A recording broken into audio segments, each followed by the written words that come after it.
नमस्कार, मैं हूं दीपाली राणा। आप देख रहे हैं कमोडिटी राउंड अप और कमोडिटी मार्केट की प्राइस एक्शन पर तो फोकस होगा ही। फोकस करेंगे आपकी ट्रेडिंग स्ट्रैटेजीज पर भी, लेकिन खास चर्चा करेंगे मॉनसून पर, क्योंकि इस साल कम बरसेंगे बादल। दरअसल जो नया अनुमान स्काईमेट ने जारी किया है उसमें औसत से कम बारिश की आशंका जताई है। क्या है कारण, कितनी बारिश एक्सपेक्ट करनी चाहिए, कौन से रीजन होंगे इम्पैक्ट, इस सब पर हम बातचीत करेंगे। साथ ही फोकस करेंगे जीरे पर, जहां पर प्राइसेस हमने वायदा में लगभग 40,000 के नजदीक जाते हुए देखे हैं। रिकॉर्ड हाइस पर प्राइसेस पहुंचे हैं। यहाँ से प्राइसेस और कितना ऊपर जाएंगे, डिमांड कैसी है, इन सब पहलुओं को समझने की कोशिश करेंगे। और साथ ही बात करेंगे सोने की, क्या ये सोने में निवेश का सही मौका है या फिर अभी और रुकना है। इन सब पर बातचीत करने के लिए हमारे साथ निर्बंग कमोडिटीज के VP Kunal Shah, LKP securities के वीपी जतिन त्रिवेदी और स्काईमेट में मेट्रोलॉजी और क्लाइमेट चेंज के प्रेसिडेंट जेपी शर्मा हमारे साथ मौजूद रहेंगे। साथ ही ऊंझा एपीएमसी के चेयरमैन दिनेश पटेल भी हमारे साथ होंगे। आप सभी का स्वागत है शो में। लेकिन सबसे पहले मौसम के मिजाज को ही समझ लेते हैं। हमारे साथ मिस्टर जेपी शर्मा मौजूद हैं। अगर मानसून की बात करें तो जो लेटेस्ट अनुमान स्काईमेट ने जारी किया है उसके मुताबिक जो बारिश है वो औसत से कम रह सकती है और 90 से 95% तक की बारिश रह सकती है। तो क्या है कारण और क्या है पूरा आउटलुक मानसून को लेकर, ये समझते हैं। शर्मा जी नमस्कार। बताइए सर, 90-95% बारिश की आप बात कर रहे हैं, क्या इम्पैक्ट रह सकता है जिसकी वजह से औसत से कम बारिश रह सकती है और कौन कौन से रीजन ज्यादा इम्पैक्ट होंगे? जी हाँ, आप ठीक कहा। एल नीनो के चलते जिसका खतरा कि हमने लगभग साल के शुरू में ही उसका अंदाज दिया था कि एल नीनो आने वाला है और अभी भी वो डेवलप कर रहा है। ये शुरुआती दौर है अभी उसका। अभी जब तक मानसून शुरू होगा हमें फुल फ्लैश जो एल नीनो है वो लगभग उसके दूसरे हाफ में देखने को मिलेगा। लेकिन एल नीनो कंडीशन बन रही है और जैसा कि हमने पहले भी देखा हुआ है कि एल नीनो जो है मानसून के लिए अच्छा साबित नहीं होता है। लगभग 80% केस में तो हमें या ड्राउट या बिलो नॉर्मल रेनफॉल होता है। उसके चलते हालांकि दूसरी कंडीशन भी है, उसकी कंडीशन है, दूसरा डेटा है, वो सब कुल मिला के ही मानसून फोरकास्ट बनता है और उसको मिला के ही हमारा जो अनुमान है कि ये बिलो नॉर्मल का मतलब है 90 से 95% जो लॉन्ग पीरियड एवरेज है उसका रेनफॉल होने की संभावना है। एल नीनो के चलते एल नीनो का ज्यादा प्रकोप हम जैसे पहले देखते हैं देश के मध्यवर्ती भागों में और उत्तरी भागों में ज्यादा रहता है देन जो सदर्न पार्ट्स हैं या नॉर्थ ईस्टर्न पार्ट्स हैं। तो इस बार भी ऐसा ही अनुमान है कि देश के, और ये बहुत इंपॉर्टेंट क्षेत्र हैं एग्री पॉइंट ऑफ व्यू से, ये दोनों ही उत्तरी क्षेत्र और मध्यवर्ती क्षेत्र बहुत बहुत ही इंपॉर्टेंट हैं। और खासकर मध्यवर्ती क्षेत्र जो कि रेन डिपेंडेंट है, उस पे मानसून की वर्षा बहुत बहुत वो उस पर निर्भर करते हैं, तो इसलिए उसमें ज्यादा उसका प्रभाव पड़ता है। तो देश के उत्तरी और मध्यवर्ती भागों में जिसमें महाराष्ट्र, राजस्थान, मध्य प्रदेश, पंजाब, हरियाणा इन समेत उत्तर प्रदेश के भागों में इसका ज्यादा असर देखने को मिलेगा। जी ओके अच्छा, एक चीज और आपने अभी शर्मा जी जिक्र किया सूखे का, कितने प्रतिशत चांसेस हैं कि सूखा भी पड़ सकता है और कौन से रीजन ज्यादा इम्पैक्ट होंगे अगर हम ड्राउट जैसी कंडीशंस देखते हैं तो? जी देखिए, सूखा हम जनरली उसको बोलते हैं जब रेनफॉल जो है मानसून रेनफॉल 10% से ज्यादा की कमी आ जाए उसके, तो उसको सूखा बोलते हैं। 90% से लॉन्ग पीरियड एवरेज का जो है उस पर कम हो जाए तो उसको सूखा बोलते हैं। और पहले कई बार ऐसा हुआ भी है। और इस बार हमने अभी तक तो जो शुरुआती हमारी फोकस ये है, इसमें 20% चांस दिया है सूखे का भी। और वैसे भी जो हमारा 94% हमने रेनफॉल दिया है उसमें मॉडल एरर जो है ±5% का मतलब है वो वैसे ही उस रेंज को कवर करता है। 89% से लेके लगभग लगभग वो 99% की रेंज रहेगी। तो उसमें 20% के करीब सूखा पड़ जाने की संभावना इस फोकस में भी है। हम जैसे जैसे मानसून शुरू होगा उसके बाद देखेंगे उसकी क्या रफ्तार है, किस तरह से वो कवर कर रहा है देश के बाकी भागों में, लेकिन उसका असर जरूर देखने को मिलेगा। और जरूरत पड़ी तो उस वक्त हम कोर्स करेक्शन जरूर करते हैं, लेकिन हो सकता है वो हमें अभी इस स्टेज पर तो कोई उसका उसका देने का कोई नहीं है, अतुक्य नहीं है। और कौन से क्षेत्र उससे ज्यादा प्रभावित होते हैं, जैसे मैंने बोला कि एल नीनो के चलते हुए एल नीनो में भी जब ज्यादा सूखा पड़ता है तो देश के मध्यवर्ती भाग ज्यादा रिस्क पे रहते हैं, उत्तरी भाग भी, जिसमें मैं कहूंगा कि महाराष्ट्र के और उत्तर प्रदेश, पंजाब, हरियाणा, राजस्थान समेत ये क्षेत्रों पे उसका प्रभाव ज्यादा होता है और वो ये क्षेत्र ज्यादा रिस्क पे रहेंगे मानसून के दौरान। जी। ओके और यही वो रीजन्स हैं जो कि खेती के हिसाब से भी सबसे ज़्यादा इम्पोर्टेंट हैं और इसी रीजन में जो नॉर्दर्न और सेंट्रल इंडिया है यहाँ ज़्यादा इम्पैक्ट दिख सकता है जहाँ पर औसत से कम बारिश रह सकती है सोफा जो नंबर्स या जो एनालिसिस दिखाई देता है। इनफैक्ट जब फसलों की बात हो रही है तो जीरे के अगर आप प्राइसेस देखेंगे तो वो हमने रिकॉर्ड हाइस पर जाते हुए देखे भी हैं। अगेन कई सारे फैक्टर्स हैं जिन्होंने प्राइसेस को सपोर्ट किया है। जो अनसीजनल रेनफॉल हुई है उसके कारण क्वालिटी इंपैक्ट हुई है। राजस्थान में सबसे ज़्यादा सोइंग होती है जीरे की और जैसे कि आगे का आउटलुक मानसून को लेकर निकल कर आ रहा है, ये अगेन एक चिंता की बात है अगर भाव के हिसाब से बात करें तो। इसी पर हमारे साथ बातचीत करने के लिए इनफैक्ट मिस्टर दिनेश पटेल मौजूद थे जो कि चेयरमैन है ऊंझा एपीएमसी के। दिनेश जी नमस्कार, स्वागत है आपका। पहले तो फिलहाल की स्थिति को समझेंगे कि है क्या, क्योंकि हमने भाव में तो तेज रफ्तार देखी है। क्या क्या कारण है? डिमांड बहुत ज्यादा मजबूत है, सप्लाई की कंसर्न्स है, क्या कारण जिसकी वजह से तेजी बनती हुई दिखाई दी है? मैडम इस बार जो अनसीजन रेन हुई उसकी वजह से काफी क्रॉप में भी नुकसान हुआ है और पहले जो मानते थे कि क्रॉप है उसमें से जितना जो आमदनी होनी चाहिए इतने भाव बढ़े हैं फिर भी मार्केट में जो आवक होनी चाहिए वो आमदनी होती नहीं है। इसकी वजह से सबको यही डोमेस्टिक अपना जो कंजम्पशन है उसके सामने भी अपन को जो चाहिए माल उतना माल भी आएगा कि नहीं, ये एक प्रॉब्लम है। अब करीबन जो टोटल प्रोडक्शन में पैदावार है उससे 50% तो बाजार में आ गया है। 25 लाख से ज्यादा का बिक्री हो गया है। अभी कितना क्रॉप बचा है फार्मर के हाथ में क्या है वो भी पता नहीं चलता है। इसकी वजह से भाव बढ़ने के बाद भी बाजार में जो आमदनी होनी चाहिए नहीं आती है, जिससे सबको शंका है कि माल कितना होगा। दिनेश जी लेकिन अगर स्पेसिफिकली राजस्थान की हम बात करें तो वहाँ क्या स्थिति बनी हुई है? क्योंकि रिपोर्ट्स तो ये कह रही हैं कि वहाँ भी जो टोटल उत्पादन है वो 15 से 20% घट सकता है और जो टोटल उत्पादन है वो भी सिर्फ 50 लाख बोरी रहने की ही संभावना है। तो सप्लाई साइड पर फिलहाल आगे के लिए स्थिति कैसी दिख रही है? क्या कितना उत्पादन पहले के मुकाबले कम रहने की आशंका है और ऐसे में फिर भाव पर क्या असर होगा? इनफैक्ट दिनेश जी से बातचीत करेंगे, कुणाल भी हमारे साथ मौजूद हैं। कुणाल नमस्कार, इनफैक्ट उनसे रिकनेक्ट करेंगे। दिनेश जी इनफैक्ट हमारे साथ वापस मौजूद भी हैं। दिनेश जी क्या व्यू है आपका ओवरऑल उत्पादन को लेकर? क्योंकि रिपोर्ट्स तो कह रही है 15 से 20% कम रह सकता है उत्पादन। ऑलरेडी जो प्रोडक्शन हुआ है उसकी क्वालिटी खराब है, प्राइसेस पे ऑलरेडी एक असर देखा है, तो कितना रह सकता है टोटल उत्पादन? 50 से 55 लाख से ज्यादा उत्पादन नहीं लगता है और जो अभी जो बाजार में जो माहौल है तो ये भाव भी और 20-25 रुपये यहाँ से भी ऊपर जाने की उम्मीद है। तो करीबन 42,500 के आसपास जा सकते हैं। ओके अच्छा दिनेश जी एक चीज और, अभी की जो बारिश रही उसने तो ऑलरेडी असर डाला ही है फसलों पर, जिसकी वजह से हम प्राइस शूट अप होते हुए देख रहे हैं। अगर हम आगे की मानसून की चाल भी करें तो हमारे साथ मिस्टर जीपी शर्मा ने भी जो हमें जानकारी दी उसके मुताबिक अल नीनो का इम्पैक्ट रह सकता है। मानसून जो है जो बारिश है वो अनुमान से कम रह सकती है। की सोइंग स्टेट्स में फिर चाहे वो राजस्थान हो, महाराष्ट्र हो, उत्तर प्रदेश, पंजाबी क्यों ना हो। अब राजस्थान क्योंकि की सोइंग स्टेट है जीरे के लिए, कंसीडरिंग आगे मानसून की चाल भी कोई बहुत बेहतर नहीं दिखाई दे रही है। प्राइसेस आपको लगता है कि ऊपर की तरफ ही बने रहेंगे? ऊपर ही बने रहेंगे क्योंकि हमें ज्यादा जो इफेक्ट होती है वो गुजरात राजस्थान रीजन में सबसे ज्यादा पड़ती है और ये तो सारे जो भी ये रीजन के क्रॉप है उसमें होने वाली है वो पक्का है। अभी से जो मॉनसून का सिस्टम बना हुआ है उससे भी लगता है कि अगले साल मौसम अनसर्टेन ही रहने वाला है। इसकी इम्पैक्ट जीरे में भी लगती है।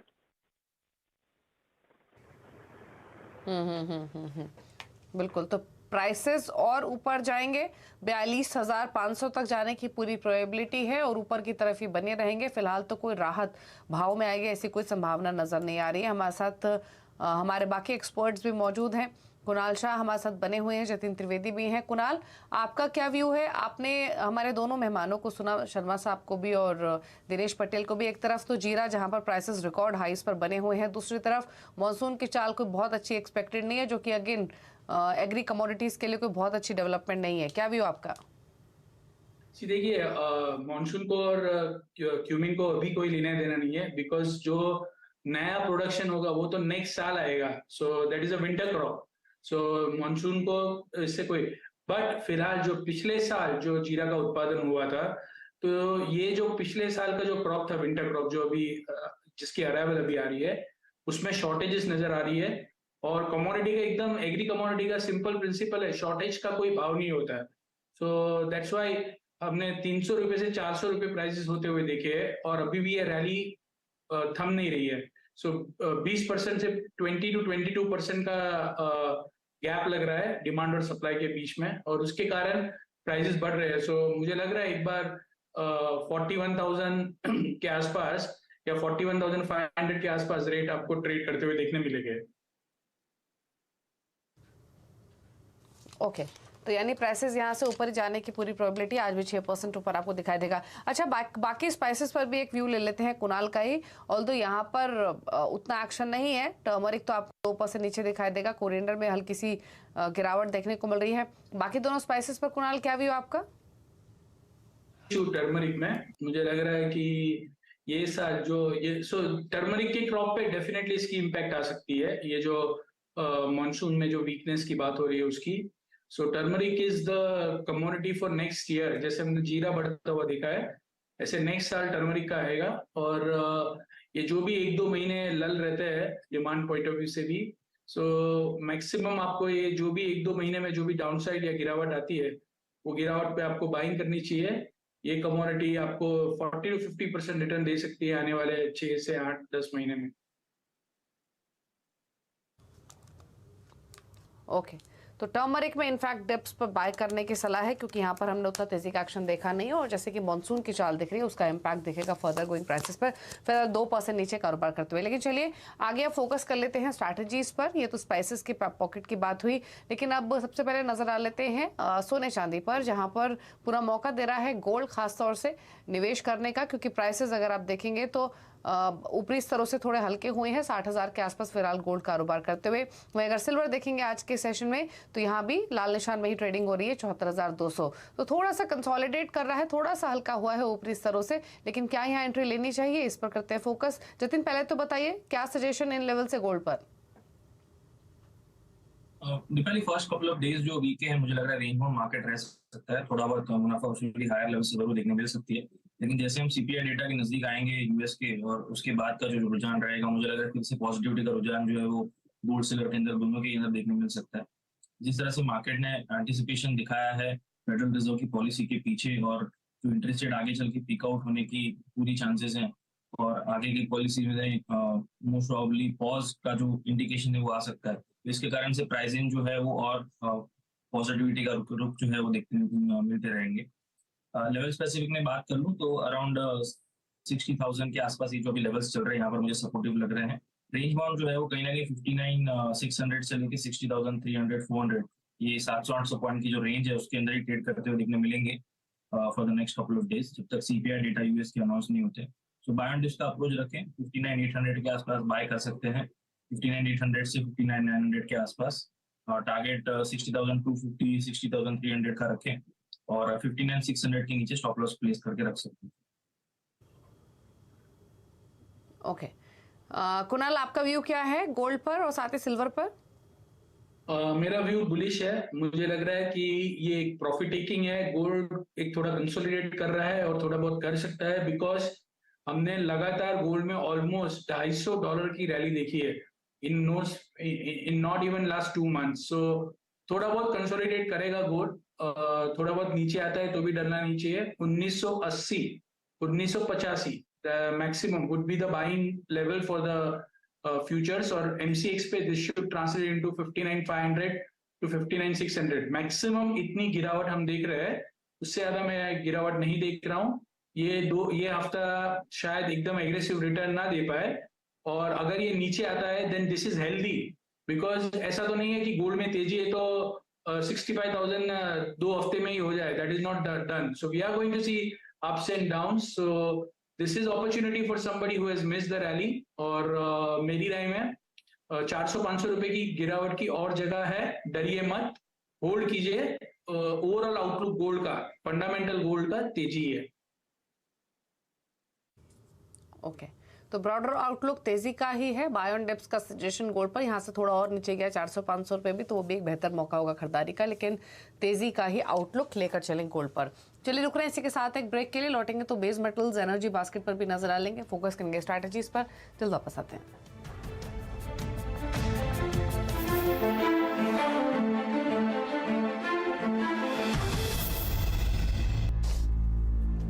आप दे रहे हैं कमोडिटी राउंड अप और अब बात करते हैं एनर्जी बास्केट की। पहले बात कर लेते हैं कच्चे तेल की, जहां पर 6600 के आसपास प्राइसेस कंसोलिडेट करते हुए दिखाई देंगे पिछले हफ्ते के एक्शन के बाद। क्या करना चाहिए इन लेवल से, इस पर लेते हैं राय। जतिन, क्या व्यू आपका इन लेवल से क्रूड पर?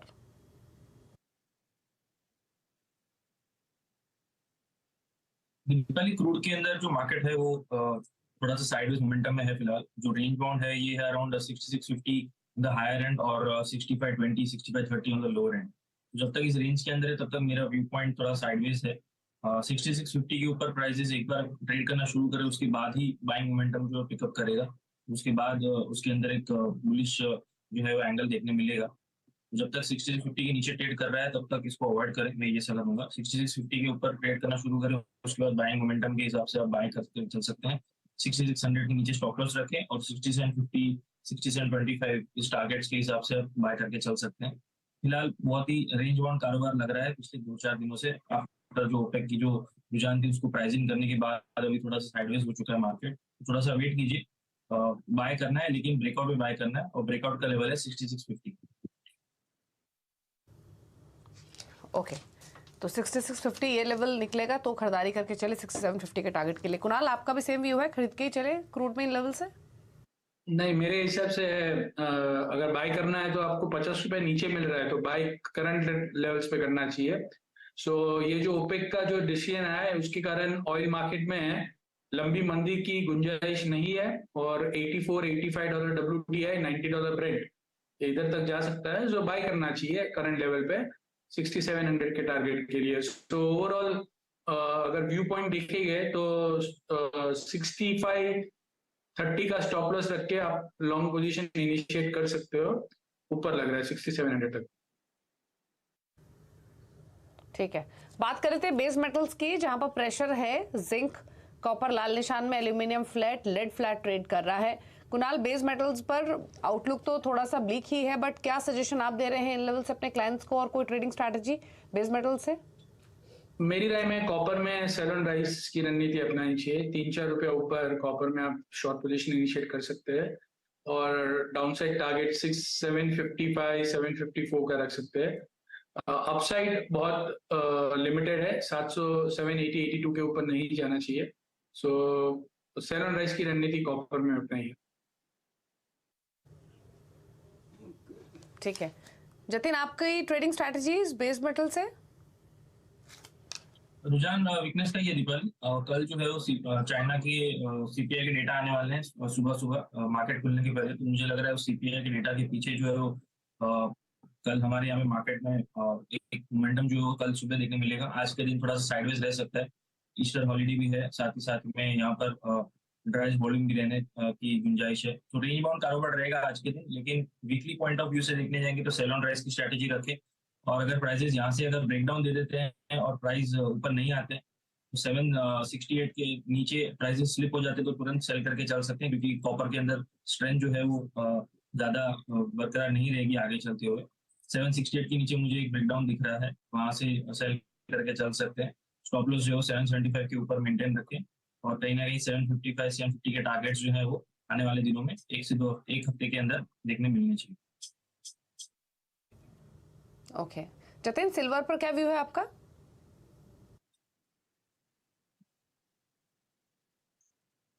सॉरी दीपाली,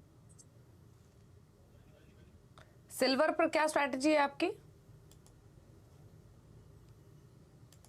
नहीं दीपाली, मैं सुन नहीं पा रहा हूँ। ठीक है, शायद ऑडियो नहीं जा रही जतिन तक। कुणाल, आपके सजेशंस क्या हैं सिल्वर पर?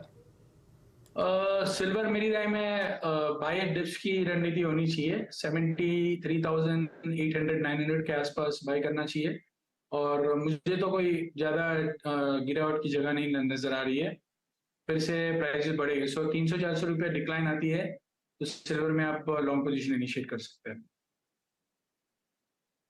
ओके, तो लॉन्ग पोजीशंस इनिशिएट करने की सलाह है सिल्वर पर। अच्छा, फटाफट से एक नज़र रुपये और डॉलर इंडेक्स पर भी डाल लेते हैं, क्योंकि हमने पिछले हफ्ते फ्राइडे को डॉलर इंडेक्स में वापस थोड़ा सा एक्शन आते हुए देखा था, 102 के आसपास पहुंचा था और रुपये भी 82 के आसपास।